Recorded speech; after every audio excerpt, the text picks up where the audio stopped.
All right, y'all. Scott Horton Show. I'm him. Check out the archives at scotthorton.org. More than 4,000 interviews going back to 2003 for you. And check out everything over at libertarianinstitute.org. All the interviews get posted there first. libertarianinstitute.org/Scott Horton Show. And follow me on Twitter and all that. Okay. Introducing George Joseph. He wrote this thing. Man, you're going to have to read it. Post it on your Facebook.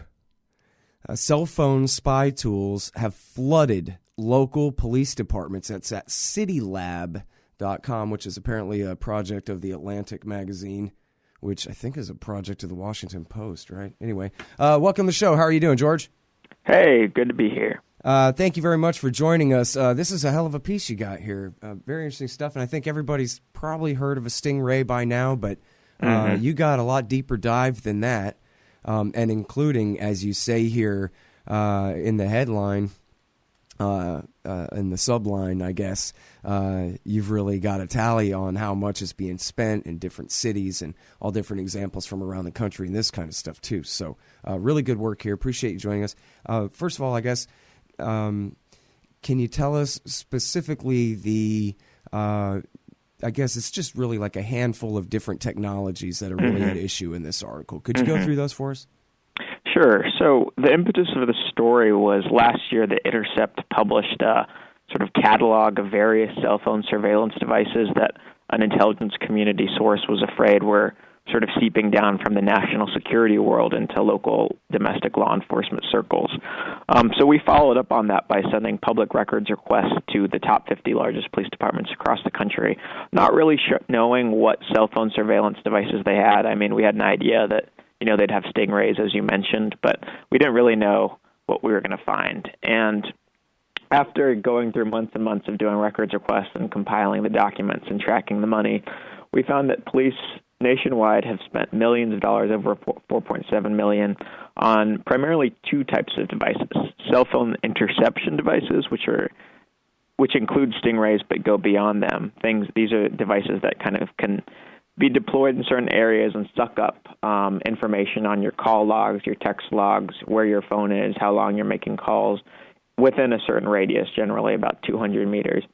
And then cell phone extraction devices, which are tools that when police have them in possession can suck up years' worth of your data. That can include your emails, your Facebook posts, your texts, your deleted texts, your photos, your geolocated Google location history, sort of if you keep your Maps app on where you've been at all times in the past. And so we just see these a lot of really interesting tools that not really major police departments are now acquiring that were once in the military world and are now sort of being deployed for local crime fighting and potentially other purposes. So those are the two basic categories: the interception devices, which can sort of suck up data out of the air, and the extraction devices, which can take data when in police possession. All right. Well, so let's go through the first then. The interceptions. I guess I'm thinking specifically when people go out to a protest and there's a police helicopter overhead or whatever, you're saying they can not just mimic. I think everybody knows. You guys all know, right, that the stingray means that the police device can mimic the cell phone tower and I guess direct your calls and everything, but then that means they can intercept any information in transit too, right? So it's complicated.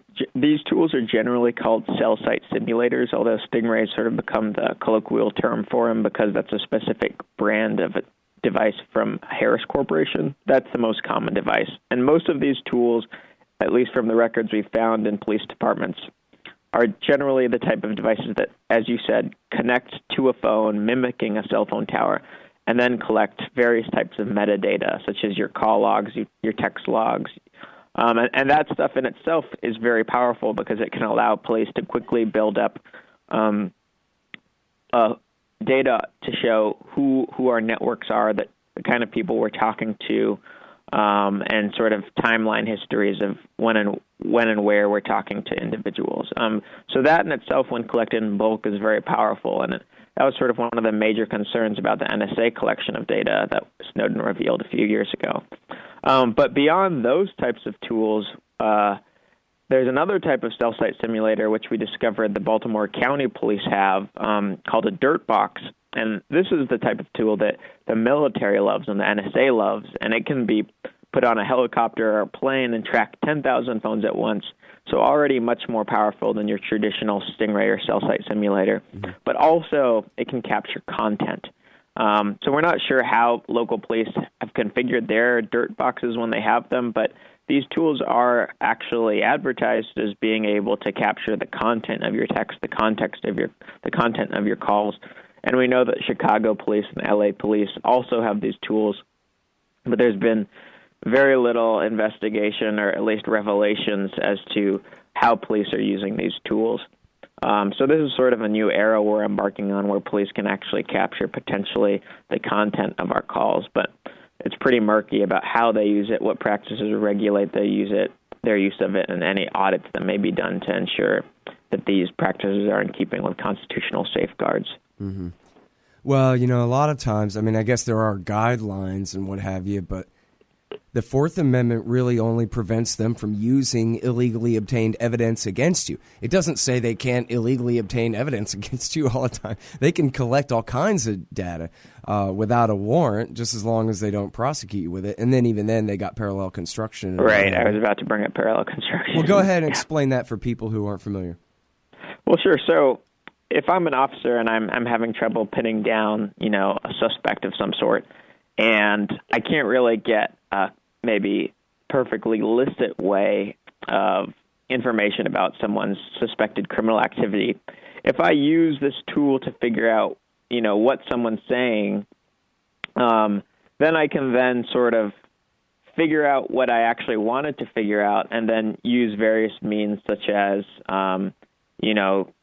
finding an anonymous source later to confirm what I already found, or to sort of set up someone in a situation where they would reveal what I already knew. And all of these practices are sort of enabled by this, as you would say, kind of dubious type of collection of data, which couldn't have been possible without these tools before. So the courts, when they're reviewing the evidence that is now obtained through these other methods, doesn't actually hear about the first chain that led to that evidence.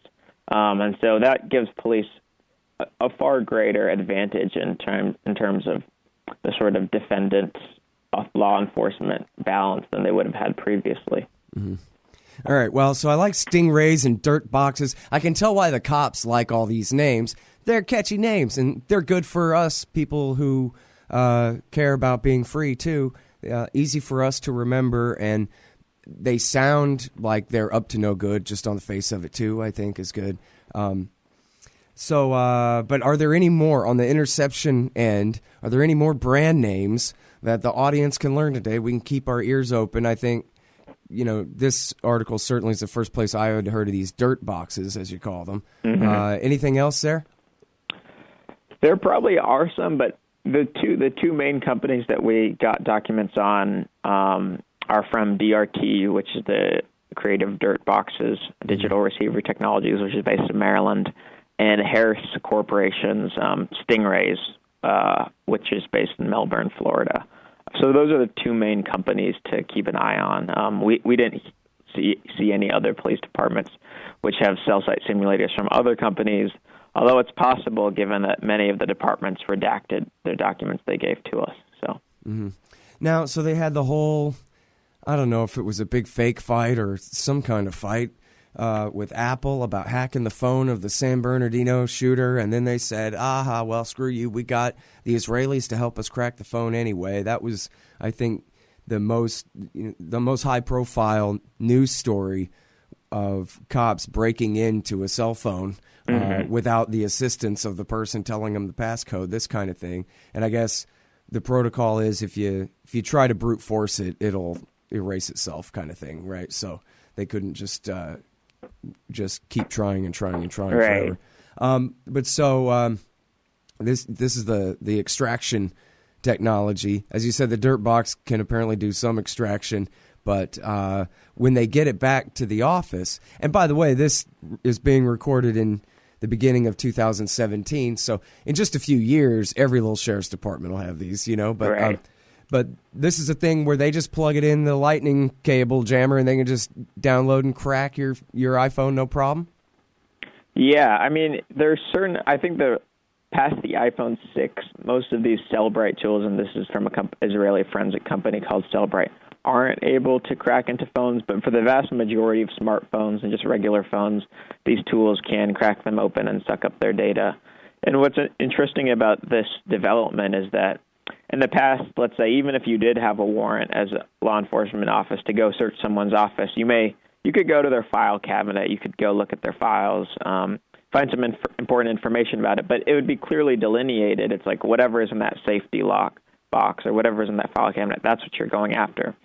But with phone data, if a warrant isn't constructed extremely narrowly, access to a phone can give us, years worth of information in ways that we as phone users probably aren't even sort of aware of.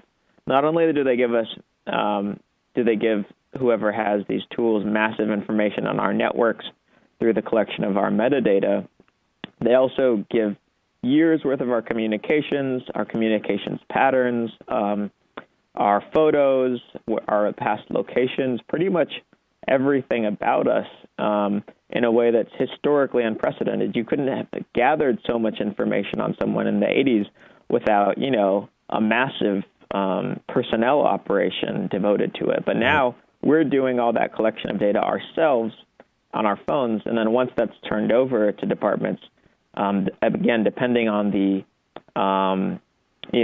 construction of the warrant and the responsibility of the officers, a lot of data is now up for fair game. Hey, I'll check out the audiobook of Lou Rockwell's Fascism versus Capitalism, narrated by me, Scott Horton, at audible.com. It's a great collection of his essays and speeches on the important tradition of liberty. From medieval history to the Ron Paul Revolution, Rockwell blasts our statist enemies, profiles our greatest libertarian heroes, and prescribes the path forward in the battle against Leviathan. Fascism versus Capitalism by Lou Rockwell for audiobook. Find it at Audible, Amazon, iTunes, or just click in the right margin of my website at scotthorton.org. Yeah, I mean, at this point, to even call them a phone is just a euphemism, a custom. I mean, that's not what they are at all. They're supercomputers that also make phone calls. And that's what this former LAPD officer told me. You're not really carrying a phone. You're carrying a computer with a phone app in your pocket that is constantly pinging information about you everywhere you go. Yep. And, the thing is, I mean, for a kook like me, I've seen this as a double-edged sword at best ever since this all started. Have you ever sent a fax from the beach? You will, and AT&T is going to make it all possible. Well, that means that they're following your ass around everywhere you go, or else you can't make a fax from the beach. That was when they were first debuting the Palm Pilot and whatever crap back in 1993.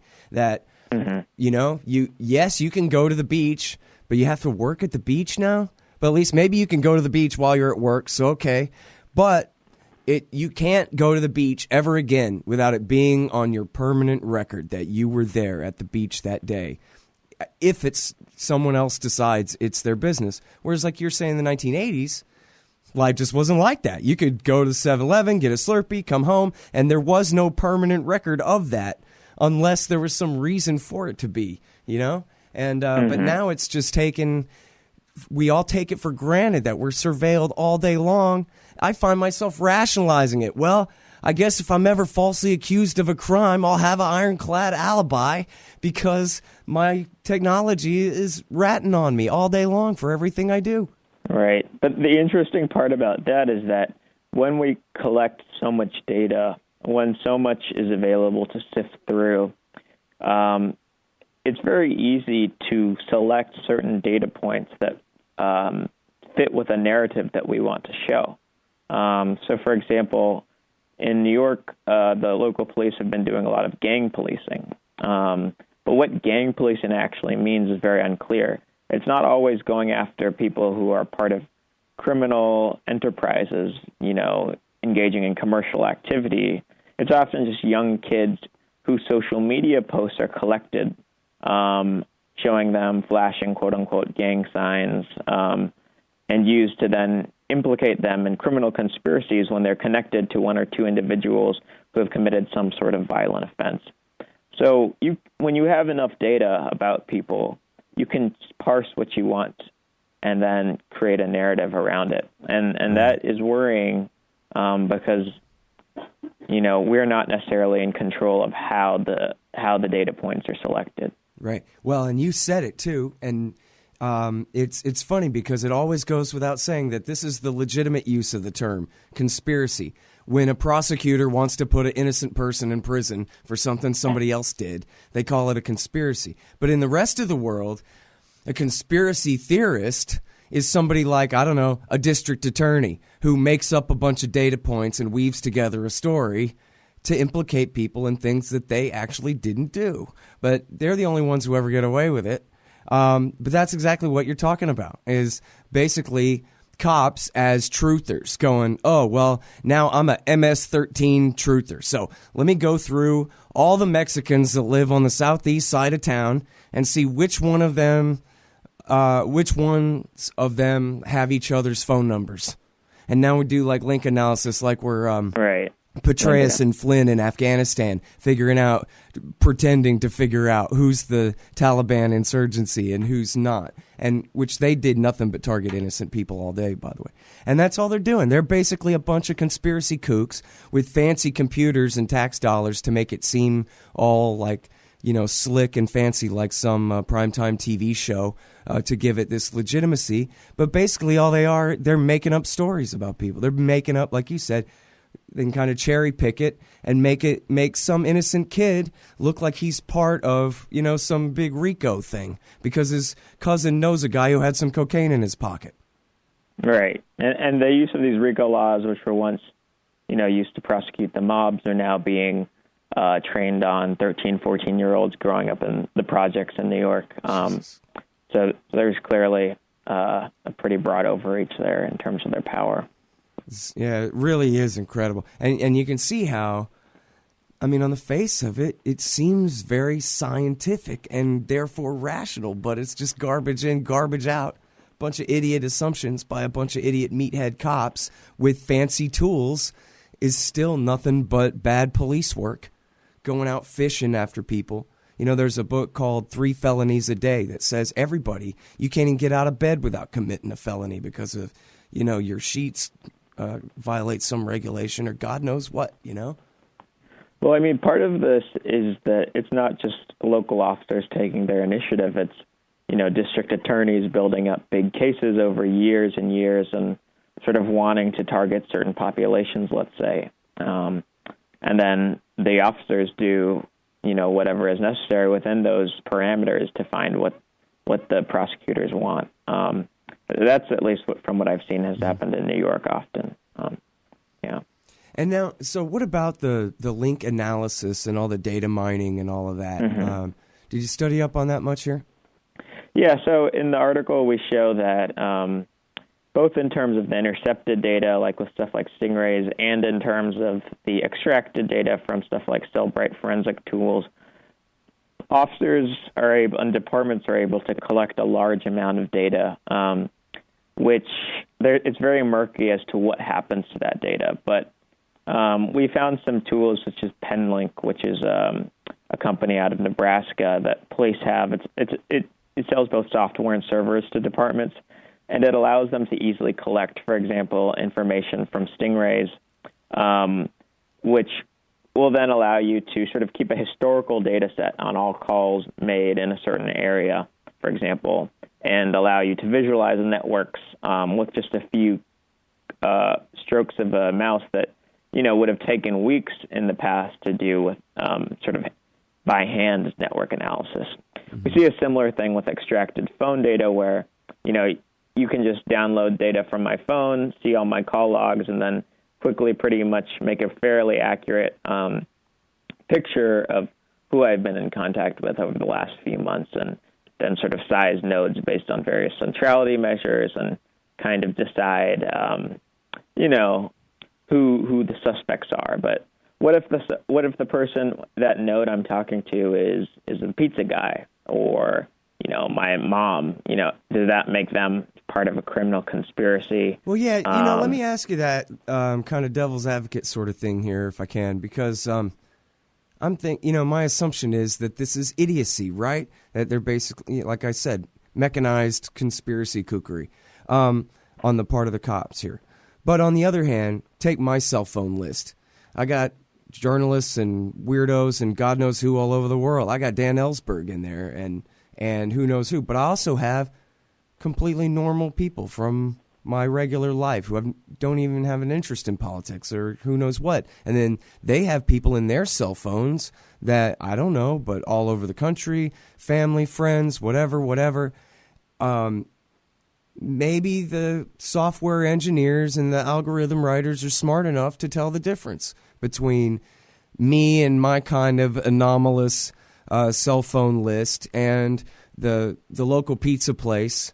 I mean, I understand certainly the one hop, two hop theory with the pizza place, meaning they can get away with surveilling a lot of people under the law, but that's kind of a separate question. But just, I mean, is it really a safe bet that this is mostly useless? Or, maybe they can differentiate and maybe they can really figure out the difference between, a murderer's accomplices and just his friends and associates who I think really aren't. What's more important is that, yes, like any officer, when they call the number and realize it's Domino's, can understand that. But as you said, with the one hop, two hop theory, it justifies a pretty sort of dragnet collection of data.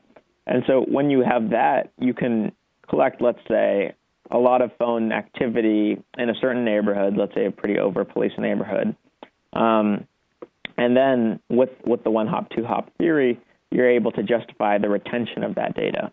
And what that means is later, if you have that data set and a crime happened to occur during one of those phone calls, you can then go back to that data set and say, okay, well, we know this crime happened on this block, and we know X, Y, Bob, John, and Tom all made phone calls and texts around this time. So now those people are our suspects and or our witnesses. We're going to go to them and sort of try to see, if they're the ones who were connected to this incident. Now, the, controversial part about that is that these tools are disproportionately used where communities are already, highly policed. So in past reporting, we found that stingrays, for example, are mostly used in low-income African-American communities. So those residents who, despite not being suspected of any crime, but are caught up in the dragnet of these interceptions, are now liable to be seen more increasingly as suspects within criminal investigations simply for living in an area where the interceptions are occurring frequently. Right. And when we look at usage logs in places like Baltimore, they're using stingrays just for really low-level crimes such as, cell phone robberies. And if you're doing that every day in certain neighborhoods, you're going to just collect a lot of data on innocent residents, which then puts them in suspicion of police. And for police, it's a no-brainer. You want to have as much data as you can so you can more efficiently and precisely find target suspect leads and witness leads. And that makes perfect sense from a law enforcement perspective. It just makes your job a lot easier. But the civil liberties question, I guess, is, are these people who just happen to live in a neighborhood, is it fair to make them suspects simply because they live near where a crime is committed? Mm-hmm. Yeah, and, really it sounds like when you put it that way, calling it confirmation bias rather than conspiracy quackery is probably better, because that's really what you're describing there is, just even if they're really trying to do the right thing, they're basically the context that they're putting themselves and the context that they're putting the people of the neighborhood in just makes it that much more likely that they're going to be going after innocent people just because of the association. Whereas before, they might kind of have an idea of the association. Now it's all mapped out pretty on the screen and whatever, and so they can maybe intuit meaning into it where it doesn't really belong, Sounds like. Right, yeah. And you don't really ever know how this data is going to be used later once it's collected. So, if the government knows all of the DACA recipients for example, they have information on them in their databases. They know let's say their addresses, and so they can figure out, their home phone numbers or something, or just their sort of contact information. Is that then going to be used retroactively to look within these intercepted databases and see who their contacts are to try to figure out networks of undocumented immigrants and then use that for federal deportation proceedings? I mean, there's a lot of possibilities once this data is collected about how it's distributed and then what it's used for that people don't necessarily think about because they don't even know the data is being collected in the first place. Right.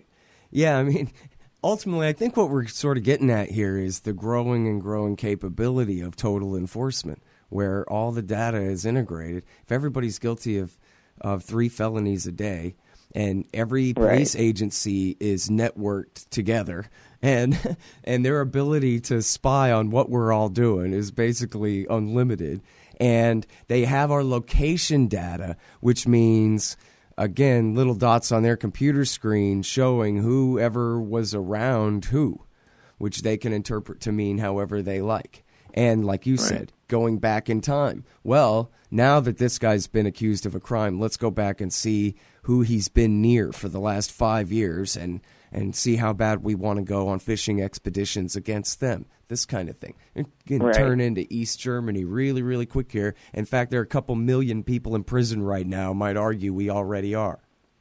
Yeah, I mean, our prison population rate, at least in the last few years, has been pretty much comparable to the height of Stalin's gulags. So it's hard to argue that we're not in, a very, hyper-policed, imprisoned society, just statistically.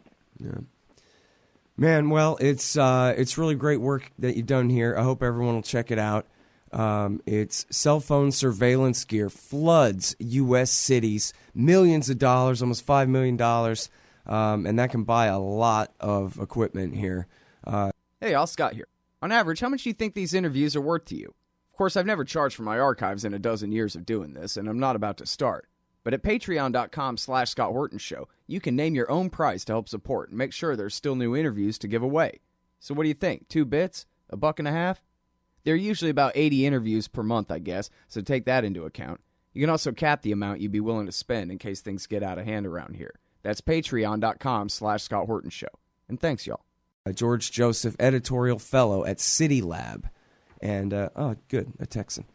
Thanks very much, George. Appreciate it. All right, have a good one. Appreciate it. You too.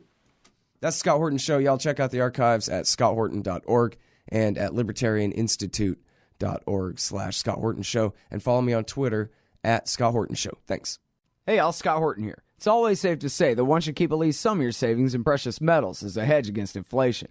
And if this economy ever does heat back up and the banks start expanding credit, rising prices could make metals a very profitable bet. Since 1977, Robertson Roberts Brokerage Inc. has been helping people buy and sell gold, silver, platinum, and palladium, and they do it well. They're fast, reliable, and trusted for more than 35 years. And they take Bitcoin. Call Robertson Roberts at 1-800-874-9760 or stop by rrbi.co.